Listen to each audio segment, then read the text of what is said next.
Sponsor an orphan, and you'll help support a vulnerable child to have the education they've always dreamed of, so they can build a brighter future. You'll be feeding a hungry stomach and a hungry mind with knowledge that will last them a lifetime. That's the power of an education. Sponsor an orphan now with Islamic Relief. Assalamu alaikum, everybody. That's me. I'll be dressed a little bit like this for the show. Please come out to support. It sounded funny at the time in Dearborn, December the 17th, 2022. All right. So here's the deal. I just got to get this straight. All right. Because I can't keep bending this way. So look, this show is going to be amazing. I'm being brought there by my brother, Big Fresh, and everybody in the Hammer Track area. My main man, Ishmael, and his lovely queen.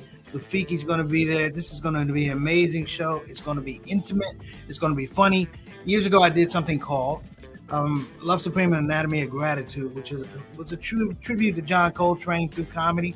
Now we have this thing. We got so many things to talk about: the pandemic, the elections, Trump. Listen, brothers and sisters, this is the time. We're going to be doing a show. Yeah, it is. It's called It Sounded Funny at the Time, Dearborn, Michigan, December the 17th. Listen, I hope you guys attend. I'm looking forward to coming back to the Dearborn area and just being amongst my brothers and sisters. Come on out. $20 if you get your tickets early. $25 you get them late. And if you don't like Muslims, you don't get a ticket at all. Listen, see you there. I won't see you. No matter, because we're going to have an epic time. With your moms. It sounded funny at the time. Assalamu alaikum rahmatullahi wa barakatuh, everybody. This is your brother, Preacher Moss, host of the SOS, the Shout Out Show. Hope that you're having a fabulous day today. I have to tell you, man, I am so hyped just to be in the space after Thanksgiving and fighting a little bit of a cold, man, but I'm feeling much better. Thanks for the wise, everybody. And you know what? I thought earlier today about a topic, and sometimes every once in a while I pull something out of my past that I really, really want to speak on. I talked to a friend of mine, a really, really good friend of mine. When I say good friend of mine, I mean at least 30 years I've known this guy. And we talked about what it was when we were kids and what we thought we were going to be when we grew up and our dreams and aspirations. And we talked about how some of that changed. And one of the things that came into the conversation was that we dealt with a lot of doubts when we were young. We were coming out of the 60s and the 70s, and the idea or the prescription for success in America wasn't particularly spelled out for, definitely not for children, and it really wasn't for Black men and Black women. We had folks that were extremely successful, but one of the things that we talked about and one of our mentors has spoken about at length was the fact that one of the currency in the young Black community, and it's still here today, is the currency of doubt. The scope, not so much about ability to do something, but ability in and of itself. And I started thinking about this, letting it ruminate a little bit more in my mind. I said, this is a very deep concept with religious communities, with non-religious communities, in business, with our young men and our young women, and a lot of adults carry doubt into later life, and it affects quality of life. So I thought today we spend a little bit of time talking about it. Now, before we even get into it, and we're going to go to the break soon, but before we even get into it, I just want to make this clear. No answer is 100% right, but no answer is 100% wrong. What I mean is we're all in this journey, if you will, that we call life. And exploration and evolution are parts of these things. You're going to have big wins, as many big wins as you have big failures. That is not what I'm talking about. But I'm talking about the ability to say, hey, listen, whether it's a big win or a big failure, I'm going to give it a try. That more so than doubt being about success or failure, we're literally talking about initiative. I used to say doubt is the opposite of joy. I have reframed that. Doubt is not the opposite of joy. Doubt is about paralysis. And it's really interesting because when you have doubt, if you think about it systemically in some of our families and politics, if one person doubts, they create a roadblock, if you will. a dam of emotions and aspirations that people aren't able to break through because the person at the front of the train is not moving. The person that steers the train, forget about going fast, going slow, they're not moving at all. So today we're going to talk about face your doubts. Oh, I said face you doubts. I doubt I can spell better. I got to get spell check on Carvana, Satana. Um, well, you know what? You can laugh, but at one point in time, I doubt I could really do an overlay, but I had to do it. I tried. So we're going to come back. If you have questions or comments, please feel free to jump in. This is an open forum. A lot of you are very, very polite in your comments. You know, like I said, I don't get it all right, but then again, I don't get it all wrong either.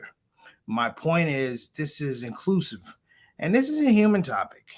You know, this is something that is, in some regards, with some guys, generational. It's generational. We're going to talk about that here on the Shout Out Show. Don't move. We'll be right back. Hit him, Satana.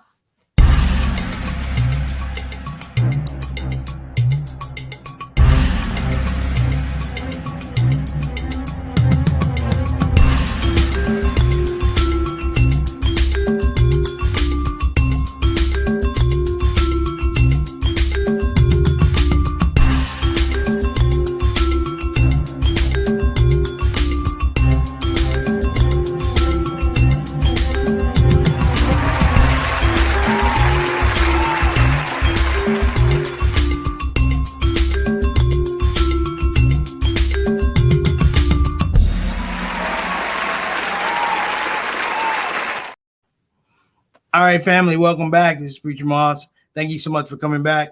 Listen, before we get into it, if you are in the comment section, you know, I'm got to blow you up. This is the part of the show. We call it the shout out. I want to give a shout out to the shout out family, shout out show soldiers.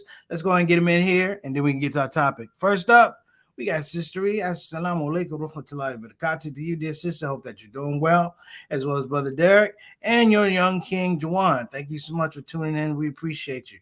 Next up, we got Mary Mars, better known as Mama Son, saying great day to the SOS family. Great day to you too, Mama. I'll call you a little bit after the show. Thank you so much for allowing me to have my lunch. You know, I just need to have it. So I appreciate you as well. Next up, wa alaikum assalam rahmatullahi wa barakatuh. My main man, Bilal Salahuddin, and by default, his queen, Sister Sonia Dalton Salahuddin. Peace and blessings to you, my dear brother. Thank you so much for tuning in.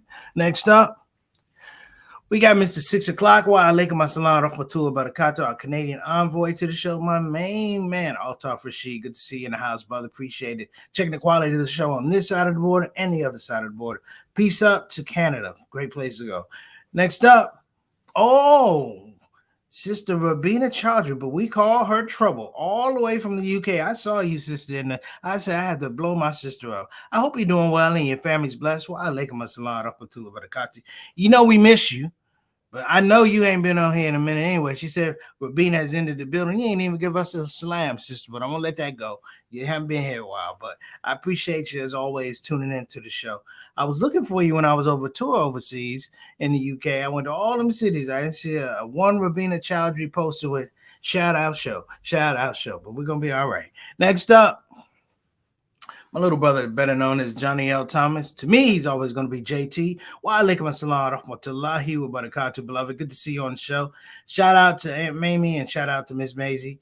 And I hope everybody's doing well on your end. Give those nephews a good hug and give the queen a big hug too. All right.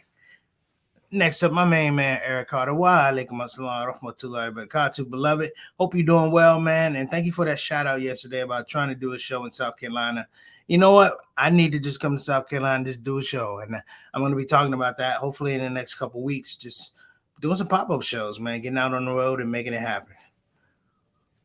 My mother says a good opposite of doubt in action is action. I agree. Thanks so much. We're going to get into it, Mom. This is going to be one of them shows, man. This is going to be one of those shows. I can feel it.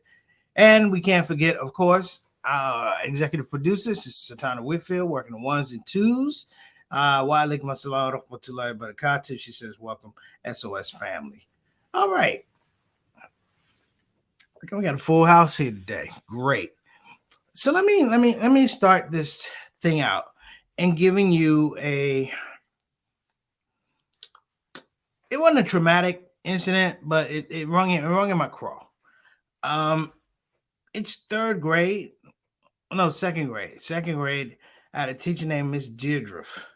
We did not get along. She did not believe in Black history. And my uncle Reggie, may Allah be pleased with him, he sold my family the complete encyclopedia of Black history. Okay, so let me just set that up. So every once in a while, you have to do a report, if you will. So what happened was, and I don't even know if my mom remembers the story or even she even knows. What happened was I wrote my report on somebody that my dad really, really respected. And that person was Malcolm X.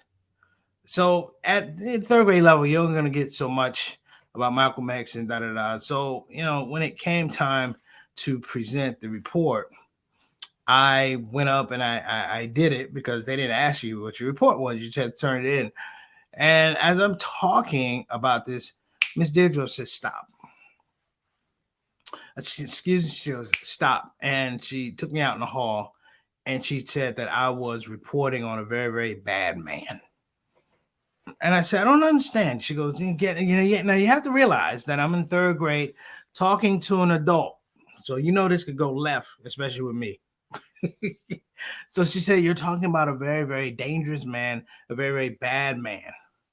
And I make the mistake of going, why do you think that?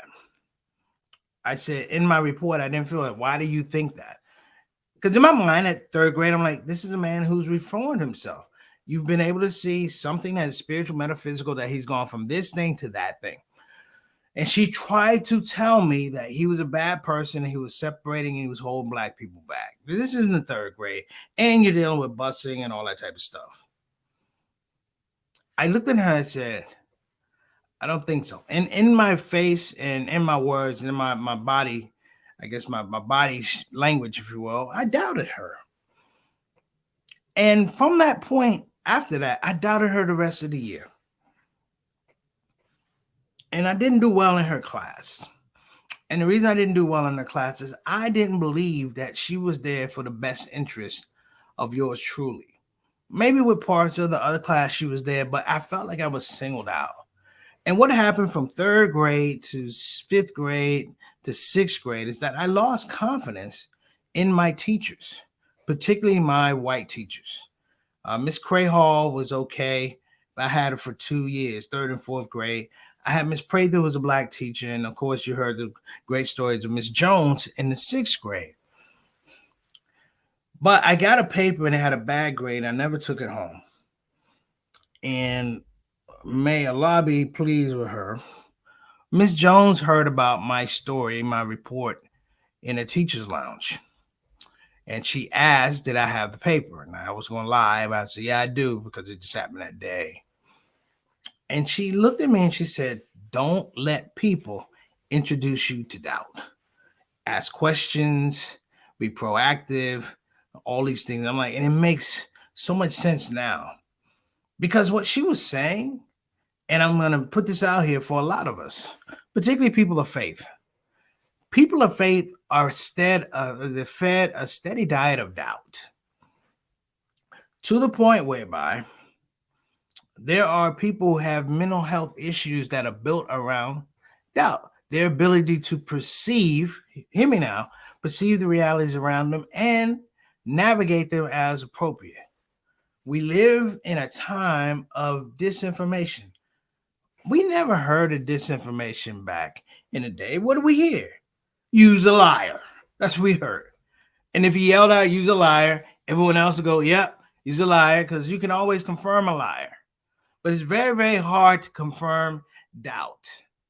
And the modality of misinformation or disinformation has led us to the point now where you have a almost seasonal, if you will, requiem for doubt. The elections, economic cycles. We're now looking at a recession. We are constantly doubting the things and the people around us, the systems around us. But it's meant work with me here. It's meant in some regards to give us paralysis, that we don't move, that we don't ask questions, that we are not developing our own sense of urgency about the things we do.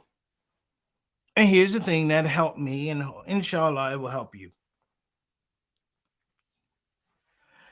When you face doubt, don't be afraid to fail, but don't be afraid to succeed.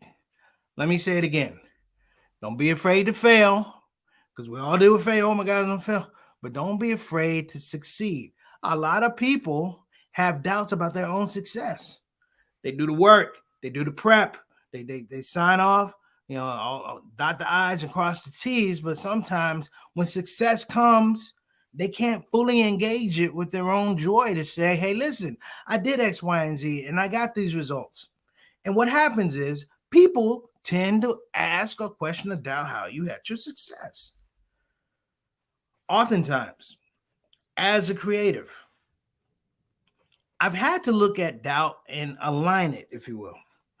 And I don't know if everybody does this, but sometimes I align my doubts and align my faults. Let me say it again.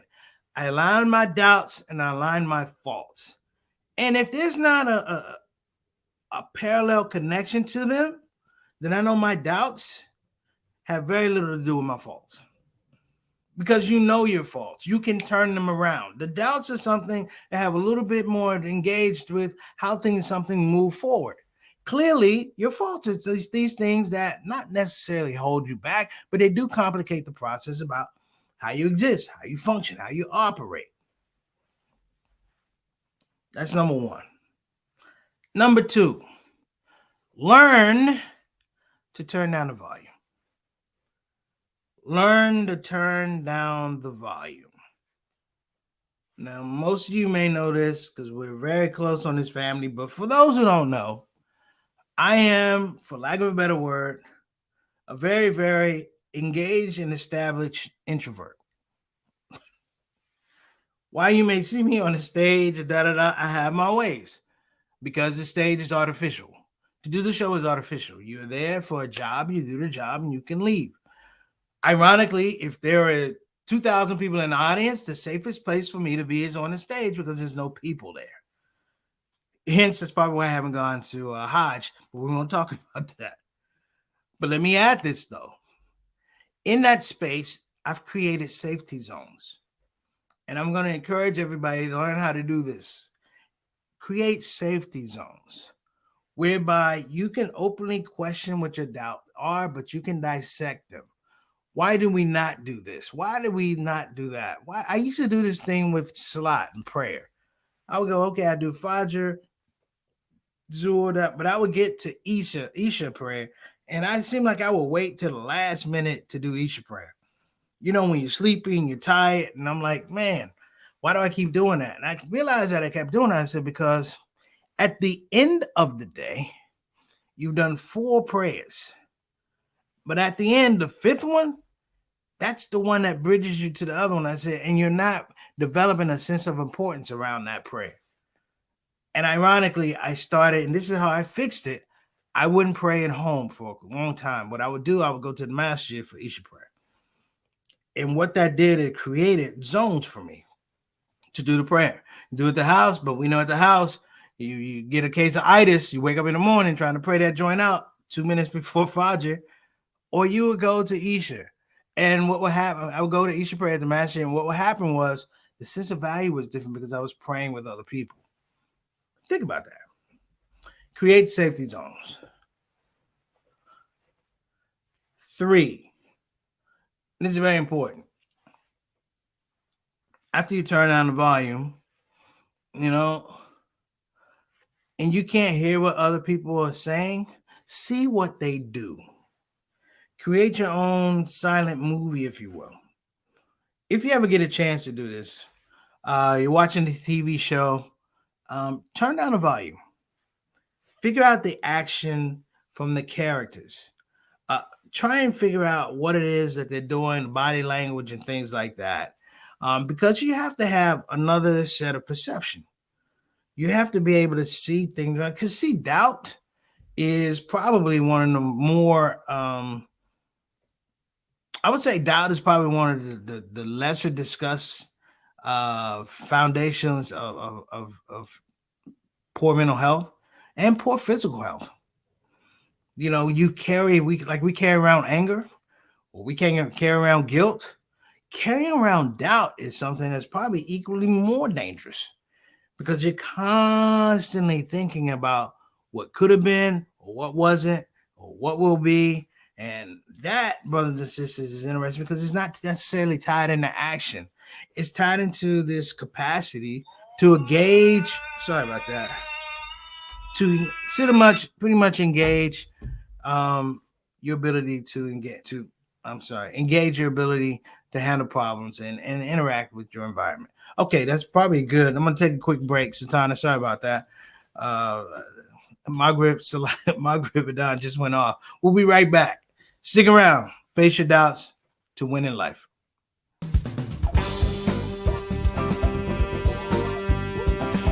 Hey, babies. Welcome to Radio WCUC, Convenient Urgent Care, home of the smart patient. This is DJ What It Do. You know what time it is. It's the top of the hour, and the request lines are open. You know what you want to hear. I know what you want to hear. Operators are waiting. I just got to hear don't get the COVID. Don't get the COVID. Put your mask back on. The Delta COVID, more contagious than before. Don't get the COVID. Go on and get the vaccine. You know that it can keep you safe, and your people living up in your space. Don't get the COVID. You need to wash your hands. The Delta COVID is more deadly than before. Don't get the COVID. Go on and get your vaccine. You know that it can keep you from dying. Don't leave your family all alone and crying. Don't get the COVID. We invite you to join our fight against COVID and against misinformation. It's time to listen to the doctors and trust the science. When I think of people dying that don't have to die, it makes me sad. Now's the time to be sober. Together we can make this thing over. Let's fight the COVID. Convenient urgent care, home of the smart patient. All right, and we're back. Shout out to Convenient Urgent Care, home of the smart patient, my main man, the Jazz, Saeed. All right, well, you know what? Can we put the comment up from Sister Rabina, please? Because I wanted to get into this. She says, doubt is our inner intuition that usually protects us from those that don't serve us. Never doubt yourself. Okay, we can take it down. I say face your doubts to win in life. Why did I say face your doubts to win? Because literally, doubt is a process. It's a part of your intellectual capacity. And I think what Sister Rubino is saying, and I think I need to emphasize that even more, is that doubt is not always a bad thing. When I talked to you about being in the third grade and doubting what the teacher was saying, I felt that honestly. But here's the thing, even at the third grade level, I didn't feel like it was negative towards me. It was negative about her. And sometimes checking doubt, eliminating doubt opens up a whole wellspring of what your abilities are. It can take you different places. Listen, I didn't have a passport till I was in my 30s. Real talk. I didn't have a passport till I was in my 30s. 2004, I got a passport because I had to go over to the UK and I got it at the last minute. Okay, that's the story. But I doubt it in some regards if I wanted to go there. But on the flip side, it was like, you know what? You've been all of these other places. I've been to every state in the United States with the exception of Hawaii and Maine. That's 48 states. And I said, you never been out of the country. And I said, man, you know, it was funny because I was like, will they accept my comedy? And the doubt went away. It was like, well, everybody else accepted your comedy. First and foremost, do you believe in what you're saying? And even more so, it's like, do you believe in who you are? Your ability to connect with people, your ability not just to make people laugh, but make people think. These are important things because what I'm talking about is not a comedic expression. These are human expressions that each and every one of us has. The ability to be great. It says, I always say, don't be afraid to be great. Don't be afraid to be great, and don't ask permission to be great, which are doubt killers. I'm not going to ask you permission to be great. I'm not going to ask you permission to expand what I want to do. Because a lot of times, we create our own doubts. That spiritual inertia where we don't want to say exactly what it is we want. And sometimes you got to walk away. You've got to walk away when you feel doubt about something. You got to walk away. I've left many jobs or didn't take certain gigs because I doubted it could help my career. And then there's some I said, I doubt that this could help me be a better person, a better human being, a better Muslim, a better son, better cousin, father. And I felt like these were the things that helped me be better and expand and expanding that capacity. It made me better in those things. So I know we're running out of time. But I gave you guys a couple things to think about. Definitely one thing is turn down the volume. You don't need to hear everything. You need to see how people operate around you. There's a great story about Muhammad Ali, and I've had this happen to me, and you guys probably have had this happen to you. You're out with somebody, and they're really, really nice to you. They're really, really nice to you, and then the waiter comes up, and they're really nasty towards the waiter. And they'll go from being really belligerent and nasty to the waiter and then come to you and be, oh, hey, hi. And that's one of the things that makes me lose my appetite. I'm like, why'd you treat that person like that? I could be that person. In some regards, I have been that person. And you don't know what that person is going through. So I want people to learn to turn that volume down. That's number one. Number two is doubt is not always bad. When I say face your doubts to win in life, it's not about negativity. It's about growth, opportunities. It's about defining capacity. It's about expanding boundaries. These things are important. Years ago, I said I thought I can go to Hajj because there's so many people. And you know what? I started working on it. I will go to shows sometimes. I know I'm not performing, but standing in line, being in the crowd, it's like, yo, I could do this. And slowly, you build capacity to be able to achieve some of the goals that you want. One of the big ones, and I'll leave this note with you. I'll leave this on a good note. Many of you may not believe this, but when I was young, I was horrified about speaking in public. I was horrified about speaking in public. I doubt that I could be an effective public speaker. And here's the reason why I doubt it. And this is how ridiculous it is. I wasn't tall. I wore glasses. I was dark skinned, and I didn't have good hair. I used to have all these ridiculous things that were put out. And you can imagine that these things are even more amplified because in the 70s, we were doing forced integration with schools. And again, shout out to Miss Jones, who rescued me behind that Malcolm X paper. And she said, you're going to read your Malcolm X paper next week. And she went and talked to Miss Deirdre, and I guess she gave her the business. And she said, we're going to set it up whereby there's no doubt that you are a good speaker. No doubt that you did your research. And before I would go home, at the end of school, I would spend 5 minutes with Miss Jones, and I would read her my paper.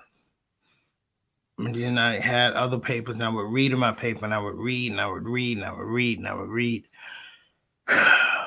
And then one time, she said, put down the paper. And I said, what? She said, put down the paper. And I'll never forget this. When I presented my paper to Miss Deirdre, I didn't have it in front of my face. I sat it down on the desk, And I said, Malcolm X was born, da da da da da da da da. He represented the Nation of Islam, da da da. And I did it with no paper. And all those white kids looked around me like, that's a bad little Negro. And in my soul, I said, yeah, I'm a bad little Negro. All right, that's the show here for the Shout Out Show. God bless you. We'll see you tomorrow. Assalamu alaikum wa rahmatullahi wa barakatuh. Remember, face your doubts to win in life. I'm Preacher Moss.